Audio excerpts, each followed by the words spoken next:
자, 오늘 제가 마가복음 말씀을 보게 된 것은 그동안 우리가 이사야 선지라든가 예레미야 말씀을 계속 보잖아요.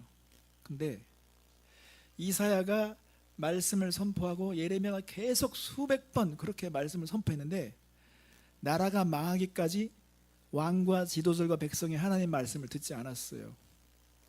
그 말씀을 주의하지 않고요, 그 말씀을 버렸습니다. 그러니까 나라를 잃어버렸습니다. 야, 진짜 사람들 진짜 세구나. 그렇게 원색적인 하나님의 말씀을 듣고도 거부하는구나. 예레미야 뺨을 때리고 목을 자르고 이사야 목을 자르고 하나님의 백성들이 하나님의 분명한 정확한 말씀을 전달하는데도 백성들이 눈 하나 깜짝하지 않습니다.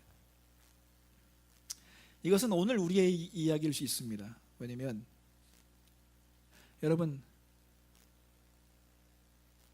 하나님의 말씀이 계속 들려지잖아요. 선포되잖아요. 근데 우리의 상황을 한번 보겠습니다. 우리는 지금 변하고 있습니까?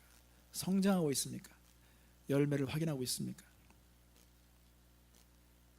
꿈쩍하지도 않는다면 우리는 성장판에 문제가 있을 수 있습니다.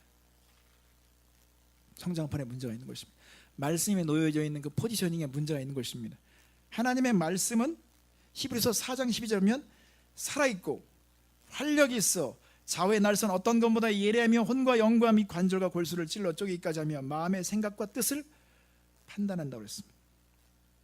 베드로전서 1장 23절에 너희가 거듭난 것은 썩어질 씨로 된 것이 아니오 썩지 아니할 씨로 된 것이니 살아있고 항상 있는 하나님의 말씀으로 되었다. 하나님의 말씀은 생명력이 있고 반드시 역사하는 힘이 있기 때문에 그 말씀이 정확하게 포지셔닝을 가지면 그 말씀이 우리의 삶에 어떤 차이를 만들어낸다는 것이 성경의 증언이에요. 근데 만약에 성경에서 그렇게 말씀하신 것이 사실이라고 한다면 내 삶에 성장이 없거나 성숙이 없다, 그러면 그 말씀이 지금 자리를 잡지 못하거나 뭔가 잘못된 관계에 있다고 볼 수 있습니다. 그래서 일주일 동안 제가 고민해 봤어요. 그러다가 진짜 이 씨 뿌리는 비유가 맞구나. 이 비유가 오늘 우리의 삶에 말씀에 대한 포지셔닝을 말해주는구나 하는 생각을 갖게 됐습니다. 그래서 이 말씀을 다시 전하게 되는데요, 이 말씀이 모든 비유의 기초입니다. 이 말씀이 우리 속에 잘 이해되어야만 다른 비유들이 다 이해될 수 있습니다. 우리가 어떤 중요한 정보와 중요한 사실이 있음에도 불구하고 내가 그것을 알지 못해서 계속 노력하고 수고를 하지만 열매를 맺지 못하는 것이 있습니다. 그러나 나중에 그걸 알게 됐을 때 그걸 적용하는 것처럼 하나님의 말씀이 정말 살아있고 운동력 있고 그 말씀이 우리의 영혼에 유익한 거라고 했을 때 그 말씀을 우리의 삶에 어떻게 관계를 맺느냐 하는 것은 너무도 중요한 것입니다. 여러분, 그래서 오늘 제가 여러분이 성장하고 있지 않다, 지금 성장해 가고 있지 않다, 뭔가 변화가 일어나지 않고 있다 그러면 성장판을 확인해야 되기 때문에 이 성장판은 말씀이 놓여진 포지션을 말합니다. 말씀이 내 삶에 어떻게 연결되어 있는가, 왜 변화가 일어나지 않는가, 그 원인에 대해서 예수님이 정확하게 지적하시는데 예수님은 우주를 지으시고 예수님은 모든 만물을 다 꿰뚫어 보시기 때문에 이 비유를 정확하게 하실 수 있는 분이세요. 그래서 자격이 있는 분이세요. 예수님은 비유를 하셨을 때 제가 보니까요, 비유를 잘하는 사람들은, 비유를 정확히 듣는 사람들은 보는 게 있으니까 비유를 듣는 것입니다. 어떤 농부가 씨를 뿌리러 갔습니다. 이 씨를 뿌린다는 것은 예수님이 나중에 비유를 말씀하시는데 이것은 하나님의 말씀을 뿌린다는 것입니다. 하나님의 말씀을 뿌리는 거예요. 근데 농부가 어떻게 가다가 씨앗이 그냥 길가에 툭툭 떨어졌어요. 농부가 길가에 씨를 뿌릴 이유가 없어요. 그냥 길가에 떨어진 거예요, 가다가 지나가다가. 근데 이 길가가 뭐냐 하는 것입니다. 길가에 떨어지면 새들이 와서 먹어버렸다. 그러니까 말씀이 자리도 잡기 전에 새가 와서 먹어버렸다. 이걸 예수님께서 추가적으로 비유를 드시는데 이거 추가적으로 해석하는 게 14절 이후에 나와 있는데요, 15절 보시며 말씀이 길가에 뿌려졌다는 것은 이들을 가리킴이니 곧 말씀을 들었을 때 사단이 즉시 와서 그들에게 뿌려진 말씀을 빼앗는 것이라고 했습니다. 길가에 뿌려진 상태에 있는 것을 말씀이 빼앗았다는 것은 결국은 우리의 말씀이 우리의 마음 가운데 자리 잡기 전에 그걸 빼앗아 간다는 것인데, 여러분 잘 생각해 보십시오. 하나님의 말씀이 내 안에 전혀 들려지지 않는다, 내가 하나님의 말씀에 무관심하다, 의심에 차 있다, 여러분 그것은 영적인 의미로 말하면요, 사단에게 속고 있는 것입니다. 이 세상에 있는 교육은 사단에 대해서 전혀 언급하지 않아요. 사단의 역사를 인정하지 않습니다. 영적으로 보면 사단은 하나님의 말씀이 자리 잡지 못하도록 방해하고 있다는 것입니다. 그러니까는 제가 보니까요, 게임을 하더라도요, 수백 가지의 변수를 가지고 있는 자와 한 가지밖에 조건이 없는, 한 가지밖에 선택할 수밖에 없는 자와 싸우면 수백 가지의 변수를 가진 자가 이길 가능성이 많습니다. 그러니까 우리가 하나님의 말씀에 더 집중하겠다는 결단을 갖는 이 방법이 아니면 우리의 마음의 생각에 빼앗길 수 있는 변수는 얼마든지 많은 거예요. 자 보세요, 지도자와 말씀을 전하는데 관계가 불편해, 말씀 안 들려옵니다. 그래서 지도자와 관계가 좋아야 돼요. 손해는 본인이 보는 겁니다. 이것뿐만 아니라 사단은 우리 안에 말씀이 들어오지 못하도록 할 수 있는 변수가 너무 많아요. 그러니까 길가에는 막 밟히잖아요. 씨앗이 밟히기도 합니다. 그러니까 하나님의 말씀이 막 짓밟히는 겁니다. 무시당하는 것입니다. 이 말씀이 그냥 세상인 성경책이 어떤 존엄한 책이 아니라 그냥 세상에 있는 얼마든지 책과 같은 거 다를 바 없는 것처럼 이렇게 하나님의 말씀을 대할 때 무관심하게 대하거나 그러면 하나님의 말씀이 자리를 잡기 어렵다는 것이죠. 저는 이 자리에 길가에 있는 상태에 있는 사람이 없기를 바랍니다. 최소한. 두 번째를 제가 말씀드리겠습니다. 예수님은 더러는 흙이 얕은 돌밭에 떨어지매 흙이 깊지 아니하로 곧 싹이 나오나 해가 돋은 후에 타서 뿌리가 없으면 말랐다는 것입니다. 그러니까는 씨앗이 심겨졌는데 이게 흙이 얇아요. 얇은 돌밭에 떨어졌기 때문에 이게 씨앗이 조금 뿌리를 내리려고 하는 모습은 보입니다. 그러니까 여기 보면 하나님께서 이 비유에 대해 예수님께서 말씀하셨는데 16절에 돌밭에 뿌려졌다는 것은 이들을 가리킴이 곧 말씀을 들을 때 즉시 기쁨으로 받으나 그 속에 뿌리가 없어 잠깐 견디다가 말씀으로 인하여 환난이나 박해가 일어날 때에는 곧 넘어지는 자요. 그러니까는 예수님을 믿으려고 하고 말씀을 들을 때는 그 말씀이 오며가지고 막 기뻤어요. 깨달으니까 너무 좋았어요. 근데 문제는 그 말씀으로 인한 고난, 말씀으로 인한 환난이 닥쳤을 때 사람이 그 말씀을 버린다는 것입니다. 그 말씀을 배반한다는 것입니다. 자, 말씀을 내가 적용하려고 하고 말씀을 믿어보려고 하면 그런 어려움이 닥친다 그러면요, 그거는 우연이 아니잖아요. 그러면 그걸 거꾸로 생각했는데 정말 뭐가 있구나 하면서 그걸 더 적극적으로 해서 그걸 견뎌야 되는데 그렇지 않고 포기한다는 거예요. 환난이 싫으니까. 그런데 중요한 것은 하나님은 우리를 말씀으로 빚어내기 원하십니다. 우리를 말씀으로 형상화시키고 말씀으로 진리의 사람을 만들기 원하시기 때문에 우리에게 고난과 역경이 온 것은요, 말씀으로 인한 고난이라고 그랬어요. 그래서 말씀으로 인한 환난이라고 그랬어요. 말씀 때문에. 그렇기 때문에 이것은 중요한 순간인 겁니다. 이거를 뚫고 나가야 되는데 그렇지 않으면 거기에 막혀서 뿌리가 내리지 못하고 강한 햇빛에 의해서 이 말라 비틀어지는 것입니다. 여러분에게 어떤 환난과 어려움이 있습니까? 전 이걸 세 가지로 요약해 볼 수 있습니다. 어떤 사람은 말씀을 막 믿고 살려고 하는데 조롱이 옵니다. 조롱.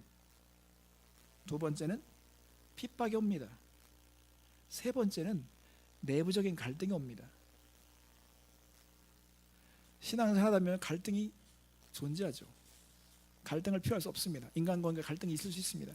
나는 말씀도 해보려고 하는데 이 갈등 때문에 불편한 겁니다.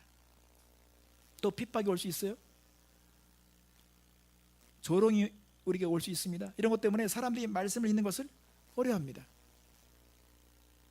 직장에서 내가 그리스도인 것을 당당하게 얘기하지 못합니다. 왜냐하면 사람들이 조롱할 것 같은 분위기입니다.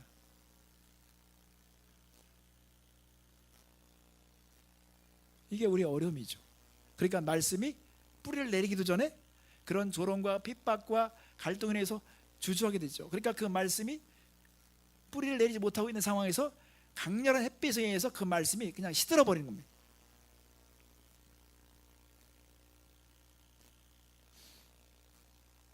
예수님께서 이렇게 비유를 드신 것은 오늘 우리의 지금 포지셔닝을 생각해 보라고 말씀하시는 것입니다. 세 번째로 보겠습니다. 세 번째로 가시떨기 위에 떨어졌다는 것입니다. 7절, 더러는 가시떨기에 떨어짐에 가시가 자라 기운을 막았으므로 결실하지 못하였고.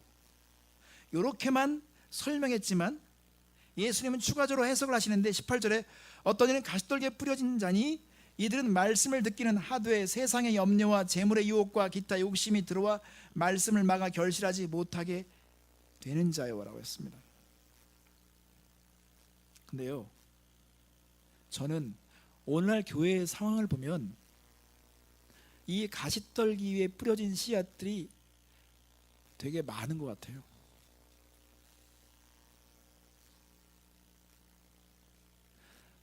진짜 깨어있는 역사가들은 그렇게 말했습니다. 교회가 성장이 막혔던 순간은 핍박의 시대가 아니었다는 것입니다. 사단의 강력한 공격을 받았던 시대가 아니었다는 것입니다. 교회가 성장에 막혔던 때는 언제냐면 풍요의 시대입니다. 이사야와 예레미야가 그렇게 강하게 말씀을 전했을 때 그들이 듣지 않았던 것은 그들이 풍요로웠어요. 풍요로우면 하나님의 말씀이 자랄 수 있지 못합니다. 그 기운이 강력한 것입니다.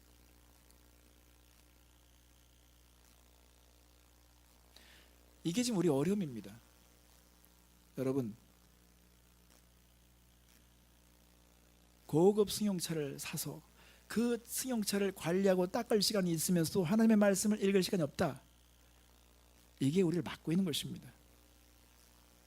집을 사서 집을 운영하고 관리하려고 하는 그 시간에 쓰여지는 그 많은 시간과 내가 하나님의 임재 앞에 머물 수 있는 시간이 조차 없을 만큼 그런 것에 시간을 갖고 있다. 그런 기운이 우리를 막고 있는 것입니다. 돈이 중요하죠. 그러나 그것이 너무 강렬해서 우선순위까지도 어기고 있다. 그런 그것은 그 기운이 그렇게 강한 것입니다. 말씀을 들을 때도 아니 목사님 우리 부자 되는 거 싫으신가? 성공하는 거 싫으신가? 말씀만 믿으면 되나? 이런 생각에 막 가지도친 생각들이 막 있어서 그 말씀이 막 들어오지 않죠. 우리 시대는 어려워졌습니다. 그래서 교회를 무너뜨린 것은 세속주의예요. 세속주의. 세상에 있는 만몬주의가 막 들어온 거, 교회 안에 들어온 것입니다. 그러니까 사람들은 불법을 행하는 것입니다. 불법이 뭡니까? 주님과의 관계에 대한 것을 소중히 여기지 않으면서 다른 거에 대해서 많은 노력을 하는 거 모른다는 거. 그러니까 여기서 예수님께서 말씀하실 때 말씀을 들을 때에 말씀이 그들에게 실제는 들려왔어요. 듣기는 했다는 것입니다. 18절은 말씀을 듣기는 하되 듣는 모양은 가지고 있으되 그들이 말씀을 듣는 것 같은 그런 모습을 취하고 있지만 변하지 않는다는 것입니다. 그리고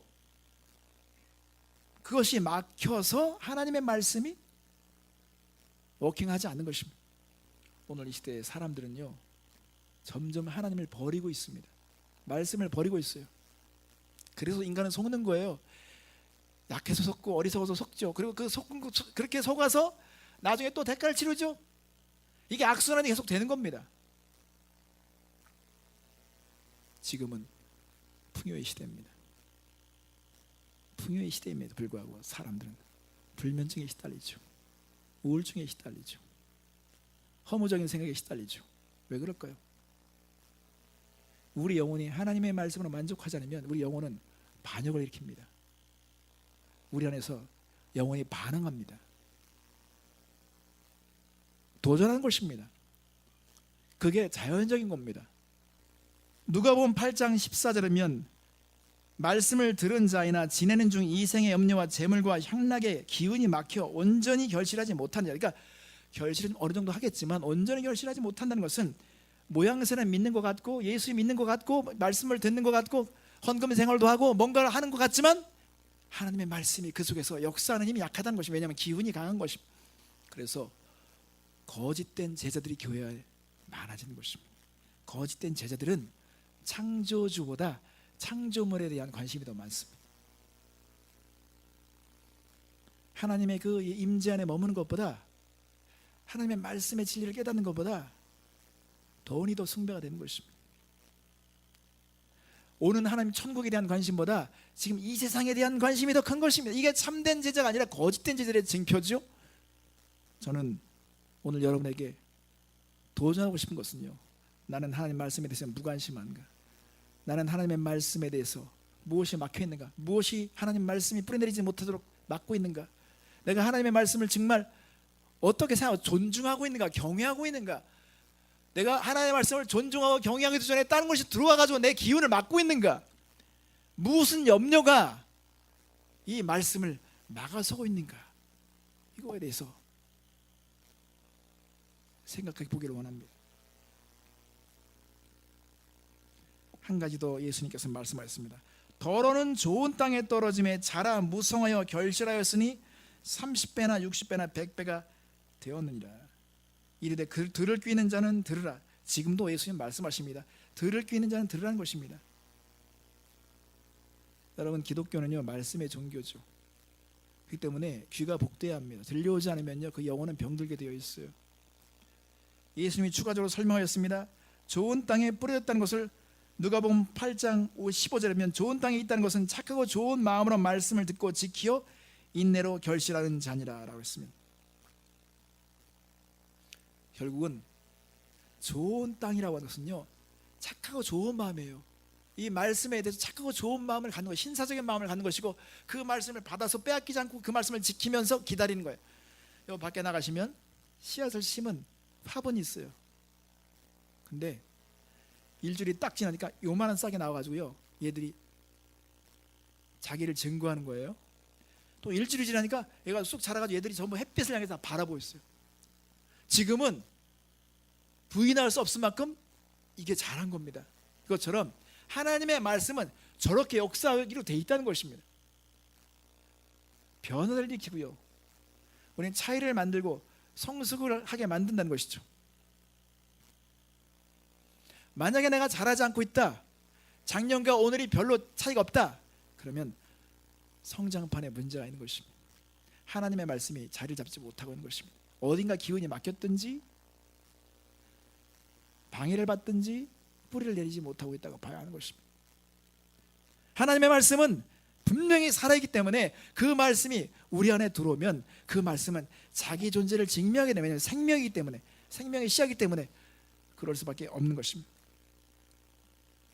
장애물은 무관심, 고난, 세상에 대한 염려, 이런 것들이 하나님의 말씀을 막고 있다고 봐야 하는 것입니다. 그러므로 여러분, 오늘 여러분에게 제가 묻고 싶습니다. 하나님의 말씀이 여러분에게 어떤 위치에 와 있는지, 성장판이 지금 작동하고 있는지를 봐야 합니다. 우리가 성장하려면 하나님의 말씀이 자리를 잡을 수 있는 시간적인 여유가 있어야 되고, 그 말씀을 붙들고 놓치지 않고 그 말씀을 기다리면 하나님께서 그 말씀이 역사하도록 하신다는 것입니다. 여러분의 성장판을 확인하십시오. 지금 말씀이 지금 어떤 상태로 지금 전달되고 있습니까? 그 말씀이 여러분에게 전달됐을 때 그 말씀이 여러분에게 어떻게 역사하고 있습니까? 하나님의 말씀은 우리 유익을 위해서 계속 지금 전달되고 있습니다. 하나님의 말씀을 잘 흐르고 있지 않다? 영적인 고혈압입니다. 착하고 좋은 마음이 아니죠. 여러분, 성장판 확인하십시오. 내가 지금 길가에 가 있지 않은지, 돌짝밭에 같은 마음인지, 난 지금 진짜 가시떨과 같은 마음인지, 하나님의 말씀이 내게 그렇게 좋은 말씀이고 유익한 말씀이기 때문에 내가 착하고 좋은 마음으로 받으려고 하는지, 인내하여 결실하는 저와 여러분 되셨으면 좋겠습니다. 함께 기도하겠습니다.